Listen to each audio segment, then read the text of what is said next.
चलिए जी बच्चों, हम लोग डिस्कस करते हैं आज फंक्शंस।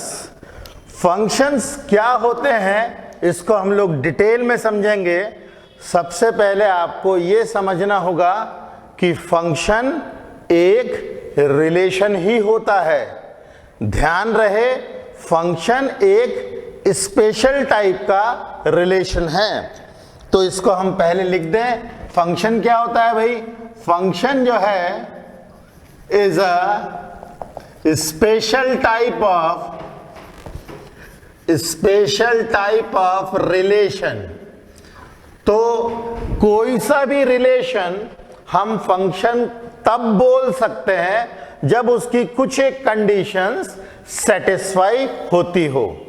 मान लीजिए मेरे पास एक रिलेशन है, वो रिलेशन किसी एक सेट ए से बी की तरफ जा रहा है। मतलब ए से बी की तरफ हम लोग एक रिलेशन बना रहे हैं। तो इस रिलेशन को हम कैसे डिनोट करते हैं? रिलेशन आर सच दैट ये सेट ए से बी की तरफ जा रहा है। तो इस सेट में जितने भी एलिमेंट्स होंगे इसको हम लोग क्या बोलेंगे? इसको हम लोग बोलेंगे डोमेन। इसको बोलेंगे हम लोग डोमेन। और यहां पे जिनकी इमेजेस हैं, यहां पे जिनकी इमेजेस हैं उनको क्या बोलेंगे हम लोग? रेंज बोला जाएगा। ओके, तो ये तो हो गई रिलेशन की सिंपल सी बातें। अब हम लोग देखते हैं कि कोई सा भी रिलेशन फंक्शन कब होता है। तो मैं इसकी एक डेफिनेशन लिखता हूं। अ relation is said to be function from set A to set B if each and every element of A has one and only one image in B। अब इस डेफिनेशन में ऐसी कुछ खास बात तो होगी, तभी तो हम लोग ऐसे रिलेशन को फंक्शन बोल रहे हैं। तो सबसे पहली खास बात ईच एंड एवरी एलिमेंट है। दूसरी खास बात one and only one image है। इसका मतलब ये कि इस तरफ का जो सेट रहेगा ए, उसमें सभी एलिमेंट्स, कोई भी खाली नहीं छूटना चाहिए। सभी elements, each and every element, सभी एलिमेंट्स की एक और एक ही इमेज होनी चाहिए, यूनिक इमेज होनी चाहिए। यानी कुछ इस तरीके से आप मान लो। मान लीजिए मेरे पास ये एक सेट है ए और ये दूसरा सेट है बी, और यहाँ पे मान लीजिए 1 2 3 4 एलिमेंट्स हैं और यहाँ पे भी कुछ इस तरीके से एलिमेंट्स हैं। अब मैं देख सकता हूँ कि इस एलिमेंट की मैंने इमेज ये बनाई, दूसरी एलिमेंट की इमेज बनाई, तीसरे की इमेज बनाई, चौथी की इमेज बनाई। सबकी इमेज, एक की इमेज एक ही है। तो इसको हम लोग फंक्शन बोल सकते हैं, ये फंक्शन माना जाएगा। यहां पे कुछ एक एलिमेंट छूट भी जाए तो कोई आपत्ति नहीं है। मतलब इस सेट में कुछ एलिमेंट्स छूट भी सकते हैं। यहां पे कुछ एलिमेंट्स छूट सकते हैं।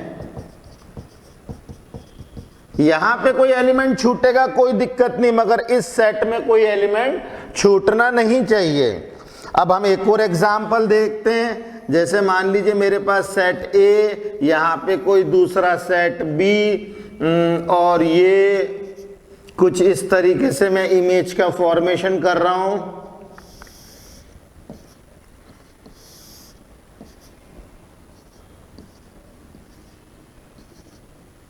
अब हम यहां पे क्या इसको फंक्शन बोल सकते हैं?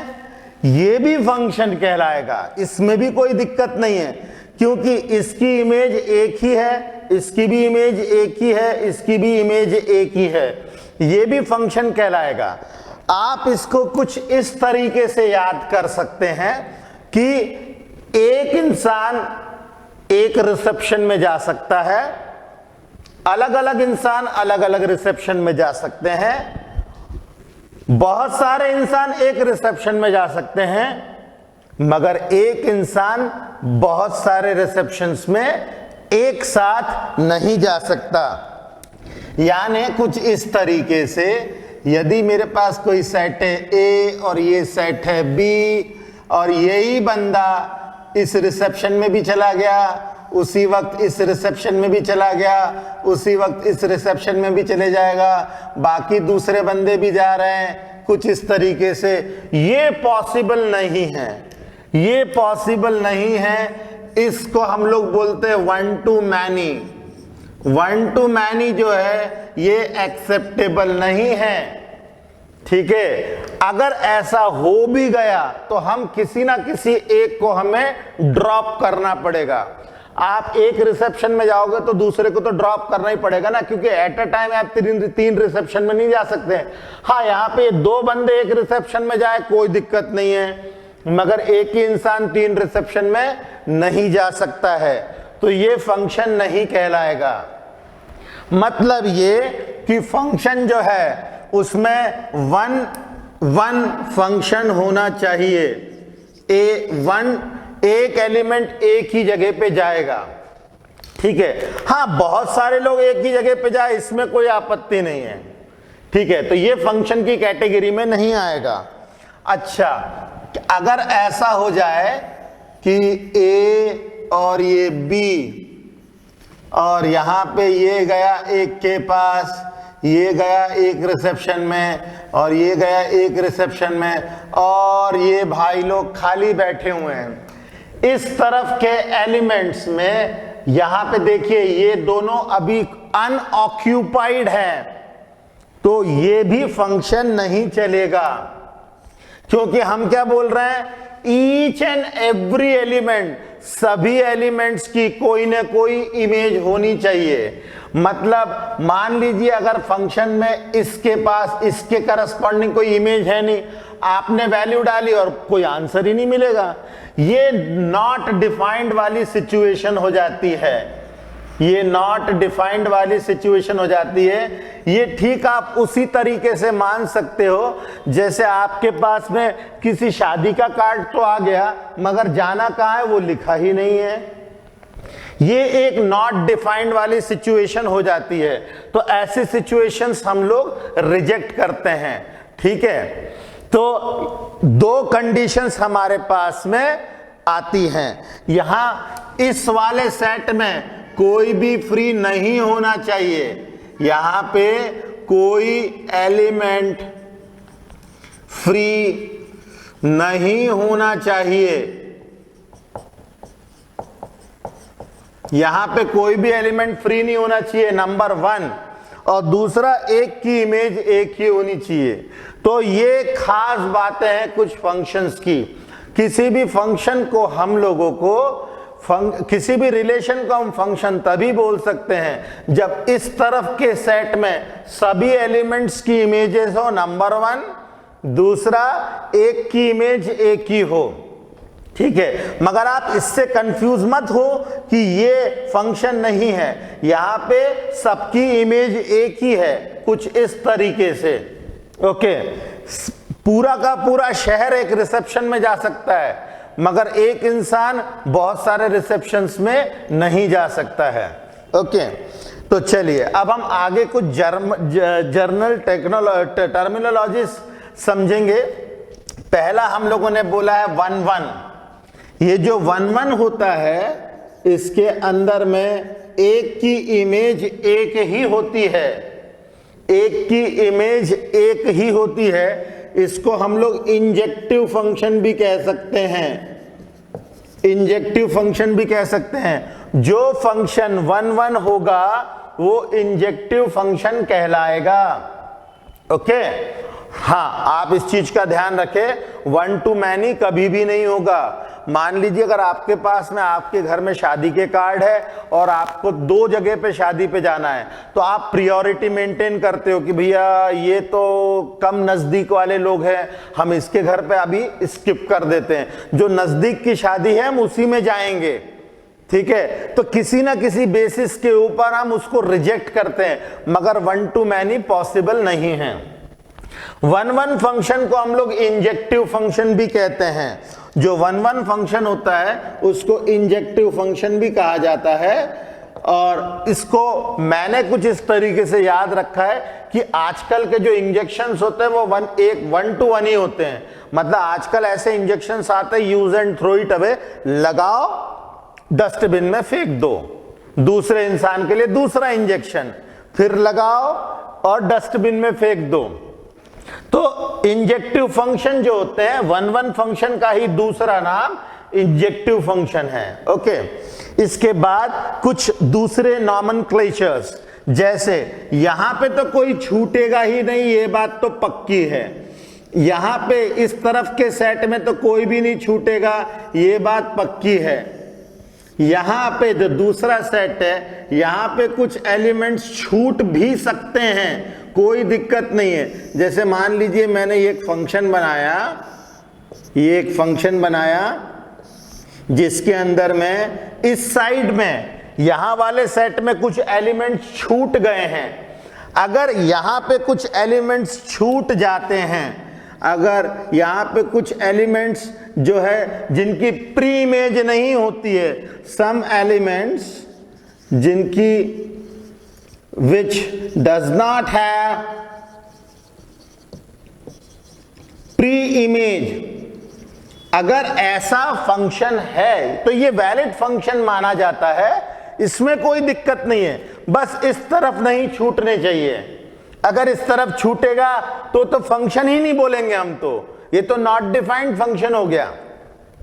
अगर इस तरफ कोई छूटते हैं तो ऐसे फंक्शंस का नाम हो जाता है इनटू फंक्शन। इसको हम लोग क्या बोलेंगे? Into function. यहां पे कोई भी छूटना नहीं चाहिए। ओके, अगर यदि छूटता है तो इसको बोलेंगे हम लोग इनटू फंक्शन। यदि ऐसा हो जाए कि ये 2 सेट्स में से इसकी इमेज ये, इसकी इमेज ये, इसकी इमेज भी फिक्स है, इसकी भी इमेज फिक्स है, अगर ऐसा है और यहां पे कोई भी एलिमेंट छूटा नहीं है तो इसको हम लोग कहते हैं ऑन टू फंक्शन। यहां पे यदि कोई एलिमेंट नहीं छूटा है, every element has pre image, अगर यहां पे every element have pre image, अगर यहां पे सभी एलिमेंट्स की प्री इमेज है तो इसको हम लोग कहते हैं ऑन टू फंक्शन। इसको कहते हैं onto function. Onto function बोला जाता है। इनटू में कुछ छूटेंगे, ऑन टू में कोई भी नहीं छूटेगा। अगर फंक्शन ऑन टू है तो ऑन टू फंक्शन का दूसरा नाम है सर्जेक्टिव फंक्शन। इसका नाम है सर्जेक्टिव फंक्शन। इसको हम लोग सर्जेक्टिव फंक्शन भी कहते हैं। ओके, अब मान लीजिए हमारे पास कोई ऐसा फंक्शन है जो 1 1 भी है और जो ऑन टू भी है, जो 1 1 भी है और ऑन टू भी है। अब जरा ध्यान से देखिएगा, बहुत इंपॉर्टेंट कॉन्सेप्ट है ये। अगर मेरे पास कोई फंक्शन है ऐसा जिसको मैं ए से लेकर के बी तक के बोल रहा हूं, यहां पे ऐसा सारे एलिमेंट्स की एक पर्टिकुलर इमेज बनी हुई है, तो ये जो फंक्शन है ये 1 1 भी है और ऑन टू भी है। ये 1 1 भी कहलाएगा और ऑन टू भी कहलाएगा, मतलब ये इंजेक्टिव भी कहलाएगा और सर्जेक्टिव भी कहलाएगा। जो फंक्शन इंजेक्टिव भी है और सर्जेक्टिव भी है इसको हम लोग कहते हैं बाइजेक्टिव फंक्शंस। तो जो फंक्शन इंजेक्टिव और सर्जेक्टिव दोनों होता है इसे हम लोग कहते हैं बाइजेक्टिव फंक्शन। ये बाइजेक्टिव फंक्शन बड़े काम के हैं भाई, बहुत काम के होते हैं। अगर आप फंक्शन a से b जाओगे, अगर आप a से b जाओगे तो फंक्शन कहलाएगा, और अगर आप b से a जाओगे तो ये कहलाएगा इनवर्स ऑफ अ फंक्शन।